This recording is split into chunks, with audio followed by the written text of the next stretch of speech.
ಮಲ್ಲಿಗೆ ಮುಡಿಯುವ ಮುನ್ನ ಎಚ್ಚರ. ಮಲ್ಲಿಗೆ ಮುಡಿದರೆ ನಿಮ್ಮ ಆರೋಗ್ಯಕ್ಕೆ ಅಪಾಯ ಆಗೋದು ಫಿಕ್ಸ್. ಮಲ್ಲಿಗೆ ಬಾಡದಿರ್ಲಿ ಅಂತ ಏನ್ ಮಾಡ್ತಾ ಇದ್ದಾರೆ ಗೊತ್ತಾ? ವಿಷವಾಗ್ತಾ ಇದೆ ಮಹಿಳೆಯರ ನೆಚ್ಚಿನ ಮಲ್ಲಿಗೆ ಹೂ. ಮಲ್ಲಿಗೆ ಹೂವಿಗೆ ಕೃತಕ ಬಣ್ಣವನ್ನ ಬೆರೆಸಿ ವ್ಯಾಪಾರಿಗಳಿಂದ ಮಾರಾಟ ಆಗ್ತಾ ಇದೆ. ಮಲ್ಲಿಗೆ ಹೆಚ್ಚು ಕಾಲ ಬಾಡದೇ ಇರ್ಲಿ ಅಂತ ಕೆಮಿಕಲ್ ಮಿಕ್ಸ್ ಮಾಡ್ತಾ ಇದ್ದಾರೆ. ಬಕೆಟ್ಗೆ ಕೃತಕ ಬಣ್ಣ ಹಾಕಿ ಮಲ್ಲಿಗೆಯನ್ನ ಅದರೊಳಗೆ ಮುಳುಗಿಸಿ ಮಾರಾಟ ಮಾಡಲಾಗ್ತಾ ಇದೆ. ಮಲ್ಲಿಗೆ ಮುಡಿಯೋದ್ರಿಂದಾಗಿ ಅಲರ್ಜಿ, ಕೂದಲು ಉದುರುತ್ತೆ. ಮಲ್ಲಿಗೆ ವಾಸನೆಯಿಂದ ಉಸಿರಾಟದ ಸಮಸ್ಯೆ ಸಹ ಉಂಟಾಗತ್ತೆ. ಕೊಂಚ ಮೈ ಮೇಲೆ ಟಚ್ ಆದ್ರೂ ಸಹ ಸಾಕು, ಗುಳ್ಳೆಗಳಾಗತ್ತೆ ಆ ಕೆಮಿಕಲ್ನಿಂದ. ಮಲ್ಲಿಗೆಯಿಂದ ಮಕ್ಕಳಲ್ಲಿ ಮೂರ್ಛೆ ರೋಗ ಸಹ ಕಾಡುತ್ತೆ. ಮಾರುಕಟ್ಟೆಗಳಲ್ಲಿ 10 ರೂಪಾಯಿಂದ 20 ರೂಪಾಯಿಗೆ ಈ ಕೆಮಿಕಲ್ ಮಲ್ಲಿಗೆ ಸಿಗುತ್ತೆ.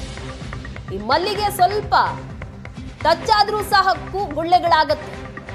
ಮಕ್ಕಳಿಗೂ ಸಹ ಇದರಿಂದ ಸಮಸ್ಯೆ ಆಗ್ತಾ ಇದೆ. ಆರೋಗ್ಯದ ಮೇಲೆ ಪರಿಣಾಮ ಬೀರುತ್ತೆ. ಯಾವ ರೀತಿಯಾಗಿ ಆ ಮಲ್ಲಿಗೆಯನ್ನ ಕೆಮಿಕಲ್ ಅಲ್ಲಿ ಮುಳುಗಿಸಿ ತೆಗಿತಾರೆ ಅನ್ನೋದನ್ನ ದೃಶ್ಯಗಳಲ್ಲಿ ನೋಡ್ತಾ ಇದ್ದೀರಾ. ಈ ರೀತಿ ಮಾಡೋದ್ರಿಂದಾಗಿ ಅದು ಬಾಡೋದಿಲ್ಲ.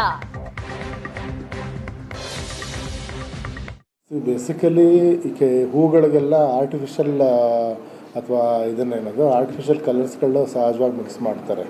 ನ್ಯಾಚುರಲ್ ಕಲರ್ಸ್ಗಳು ಒಂದು ಎಕ್ಸ್ಪೆನ್ಸಿವ್ ಆಗಿರೋದ್ರಿಂದ ಸಹಜವಾಗಿ ಅದನ್ನು ಮೆನ್ಷನ್ ಮಾಡೋಕ್ಕೆ ಹೋಗಲ್ಲ. ಯಾಕಂದರೆ ಹೂಗಿಂತ ಕಲರ್ಸ್ ರೇಟನ್ನೇ ಜಾಸ್ತಿ ಆಗಿಬಿಡುತ್ತೆ ಅದನ್ನು. ಸೊ ಈಗ ಆರ್ಟಿಫಿಷಿಯಲ್ ಕೆಮಿಕಲ್ಸ್ ಯೂಸ್ ಮಾಡಿದಾಗ ಖಂಡಿತವಾಗ್ಲೂ ಅದರಿಂದ ಆಗುವಂಥ ದುಷ್ಪರಿಣಾಮಗಳು ಭಾಳಷ್ಟುಗಳಿರುತ್ತೆ. ಸೊ ಒಂದು ಚರ್ಮದಿಂದ ನಾವು ನೋಡಬೇಕಂದ್ರೆ ಸ್ಕಿನ್ ಎಲ್ಲಿ ಮೇಲೆ ಕಾಂಟ್ಯಾಕ್ಟ್ ಬರುತ್ತೆ ಅಂಥ ಭಾಗದಲ್ಲಿ ನಿಮಗೆ ಹೈಪರ್ ಸೆನ್ಸಿಟಿವಿಟಿ ರಿಯಾಕ್ಷನ್ ಅಥವಾ ಸ್ಕಿನ್ ಇರಿಟೇಷನ್ ಆಗೋ ಸಾಧ್ಯತೆ ಇರುತ್ತೆ. ಅಂತ ಆ ಭಾಗದಲ್ಲಿ ಕೆಂಪಾಗೋದು, ನೆವೆ ಆಗೋದು, ಉರಿ ಆಗೋದು, ಊದ್ಕೊಳ್ಳೋದು ಆ ಥರ ಆಗುತ್ತೆ. ಅದೇ ಥರ ಈಗ ಅರ್ಟಿಕೇರಿಯಾ ಅಂದರೆ ಮೈಯೆಲ್ಲ ಗಂಧೆಗಳು ಬರೋದು ಆ ಥರನೂ ಬರೋ ಸಾಧ್ಯತೆಗಳಿರುತ್ತೆ. ಸೊ ಅದು ಸ್ಕಿನ್ಗೆ ಆಗುತ್ತೆ. ಅದೇ ಥರ ಈ ಕಣ್ಣು ಕಾಂಟ್ಯಾಕ್ಟ್ ಬರುತ್ತೆ. ಕಣ್ಣು ಕಾಂಟ್ಯಾಕ್ಟ್ ಬಂದಾಗ ನಿಮ್ಗೆ ಅಲರ್ಜಿ ಎಸಿ ಬಗ್ಗೆ ಹೆಚ್ಚಿನ ಡೀಟೇಲ್ಸ್ ಕೊಡ್ತಾರೆ ನಮ್ಮ ಪ್ರತಿನಿಧಿ ಮಮತಾ. ಮಲ್ಲಿಗೆ ಬಾಡದೇ ಇರ್ಲಿ ಅಂತ ಕೆಮಿಕಲ್ ಮಿಕ್ಸ್ ಮಾಡ್ತಾ ಇದ್ದಾರೆ. ಮಾರ್ಕೆಟ್ ನಲ್ಲಿ ಇಂಥ ಹೂಗಳೇ ಹೆಚ್ಚಾಗಿ ಕಂಡು ಬರ್ತಾ ಇದೆಯಾ?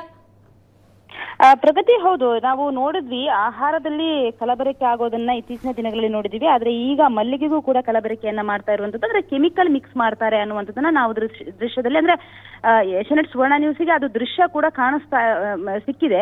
ಯಾವ ರೀತಿ ಅವ್ರು ಅದನ್ನ ಮಿಕ್ಸ್ ಮಾಡ್ತಾರೆ ಅಂತ ಹೇಳಿ. ಅದೊಂದು ಕೆಮಿಕಲ್ ಹೇಗಿದೆ ಅಂತಂದ್ರೆ ಒಂದು 10 ರೂಪಾಯಿದು ಒಂದು ಪ್ಯಾಕೆಟ್ ಪ್ರಗತಿ, ಅದನ್ನ ನೀರಿಗೆ ಹಾಕಿದ್ರೆ ಸಾಕು, ಅದಕ್ಕೆ ಏನು ಮಲ್ಲಿಗೆಯನ್ನ ಮುಳುಗಿಸ್ತಾರೆ. ಅದು ಒಂದು ಗ್ರೀನ್ ಕಲರ್ ಇರುತ್ತೆ. ಅಂದ್ರೆ ವ್ಯಾಪಾರಿಗಳು ಹೇಳೋ ಪ್ರಕಾರ ಅದು ಬಿಸಿಲಿಗೆ ಒಣಗುತ್ತೆ ಬೇಗ, ಹಾಗಾಗಿ ಮಲ್ಲಿಗೆಯನ್ನ ನಾವು ಈ ರೀತಿ ಕಲರ್ಗೆ ಮಿಕ್ಸ್ ಮಾಡ್ತೀವಿ, ಇದು ತುಂಬಾ ಟೈಮ್ ಉಳಿಯುತ್ತೆ ಅನ್ನುವಂಥದ್ದು. ಆದ್ರೆ ಇದನ್ನ ನಾವು ಮಲ್ಲಿಗೆಯನ್ನ ಜಾಸ್ತಿ ಮಹಿಳೆಯರು ಮುಡಿಯೋದ್ರಿಂದ ಅಥವಾ ಅದನ್ನ ಈಗ ದೇವರಿಗೆ ಇಡುವಂತಹ ಸಂದರ್ಭದಲ್ಲಿ ಕೈಯಲ್ಲಿ ಮುಟ್ಟಿದ್ರು ಕೂಡ ಆ ಏನಾದ್ರೂ ಕೆಮಿಕಲ್ ಏನಾದ್ರೂ ನಮ್ಮ ಕೈಗೆ ತಾಗಿದ್ರೆ ಅದರಿಂದ ಭಾರಿ ದುಷ್ಪರಿಣಾಮ ಆಗುತ್ತೆ. ದೇಹದ ಮೇಲೆಯೂ ಕೂಡ ಆರೋಗ್ಯದ ಮೇಲೆಯೂ ಕೂಡ ಒಂದಷ್ಟು ಸಮಸ್ಯೆ ಆಗುತ್ತೆ ಅನ್ನುವಂಥದ್ದನ್ನು ವೈದ್ಯರು ಕೂಡ ಹೇಳ್ತಾರೆ.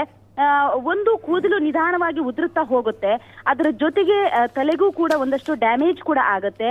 ಜೊತೆಗೆ ಕಣ್ಣಿನ ಭಾಗಕ್ಕೆ ಅಂದ್ರೆ ಕಾರ್ನಿಯಾಗೂ ಕೂಡ ಒಂದಷ್ಟು ಸಮಸ್ಯೆ ಆಗುತ್ತೆ. ಕಣ್ಣು ಕಾಣದೇ ಇರುವಂತದ್ದು ಕೂಡ ಆಗ್ಬಹುದು. ಅಂದ್ರೆ ಆ ರೀತಿ ಏನಾದ್ರೂ ಜಾಸ್ತಿ ಒಳಗಡೆ ಏನಾದ್ರೂ ಹೋದ್ರೆ ಅನ್ನುವಂಥದ್ದನ್ನ ವೈದ್ಯರು ಕೂಡ ಹೇಳ್ತಾರೆ. ಜೊತೆಗೆ ಮುಖ್ಯವಾಗಿ ಮಕ್ಕಳಿಗೂ ಕೂಡ ಇದು ಭಾರಿ ಸಮಸ್ಯೆ ಆಗುತ್ತೆ. ಮಕ್ಕಳಿಗೆ ಏನು ಪಿಡ್ಸ್ ಇಂತಹ ಕಾಯಿಲೆ ಕೂಡ ಬರುತ್ತೆ. ಅದ್ರ ಜೊತೆಗೆ ಒಂದಷ್ಟು ಇನ್ನಿತರ ಕಾಯಿಲೆಗಳು ಕೂಡ ಬರುವಂತಹ ಚಾನ್ಸಸ್ ಇದೆ ಅನ್ನುವಂಥದ್ದನ್ನ ವೈದ್ಯರು ಸ್ಪಷ್ಟವಾಗಿ ಹೇಳ್ತಾರೆ. ಯಾಕಂತಂದ್ರೆ ಇದು ಕೆಮಿಕಲ್, ನಾವು ಅದನ್ನ ಮುಟ್ಟಿದ್ರೆ ಅದು ಒಂದು ಪುಡಿ ನಮ್ಮ ಕೈಗೆ ಸಿಕ್ಕಿದ್ರೂ ಸಾಕು, ಅದು ಮತ್ತೆ ಆ ಏನು ಕಲರ್ ನಮ್ಮ ಕೈಯಿಂದನೂ ಕೂಡ ಹೋಗೋದಿಲ್ಲ. ಅಷ್ಟರ ಮಟ್ಟಿಗೆ ಇದು ಡೀಪ್ ಆಗಿ ಕಲರ್ನ ಹಿಡ್ಕೊಂಡ್ಬಿಡುತ್ತೆ. ಹಾಗಾಗಿ ಇದು ತುಂಬಾ ಡೇಂಜರ್ ಆಗಿರುವಂತಹ ಕೆಮಿಕಲ್. ಇದನ್ನ ಯೂಸ್ ಮಾಡೋದ್ರಿಂದ ತುಂಬಾ ಸಮಸ್ಯೆ ಆಗುತ್ತೆ ಅನ್ನುವಂಥದ್ದನ್ನ ವೈದ್ಯರು ಕೂಡ ಹೇಳ್ತಾರೆ. ಹಾಗಾಗಿ ಇದ್ರ ಬಗ್ಗೆ ಜನರು ಕೂಡ ಎಚ್ಚೆತ್ಕೊಳ್ಬೇಕಾಗತ್ತೆ. ಜೊತೆಗೆ ಯಾರ್ಯಾರು ವ್ಯಾಪಾರಿಗಳು ಇದಕ್ಕೆ ಕಡಿಮೆ ಬೆಲೆಗೆ ಸಿಗುತ್ತೆ ಅನ್ನುವಂತಹ ನಿಟ್ಟಿನಲ್ಲಿ ತಗೊಂತಾರೆ, ಅವರು ಕೂಡ ಮಾರುವಾಗ ತುಂಬಾ ಎಚ್ಚರಿಕೆಯನ್ನು ವಹಿಸಬೇಕಾಗತ್ತೆ. ಅವ್ರು ಅದನ್ನ ಮುಳುಗಿಸುವಾಗ್ಲೂ ಕೂಡ ಕೈಗೆ ಗ್ಲೌಸ್ ಅನ್ನ ಹಾಕೊಂತಾರೆ.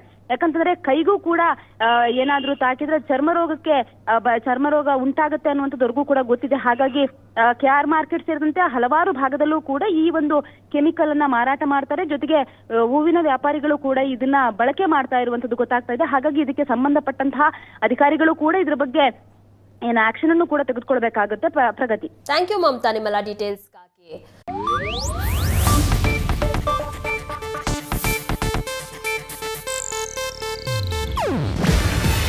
ಇದು ಏಷ್ಯಾನೆಟ್ ನ್ಯೂಸ್ ನೆಟ್ವರ್ಕ್ ಪ್ರಸ್ತುತಿ.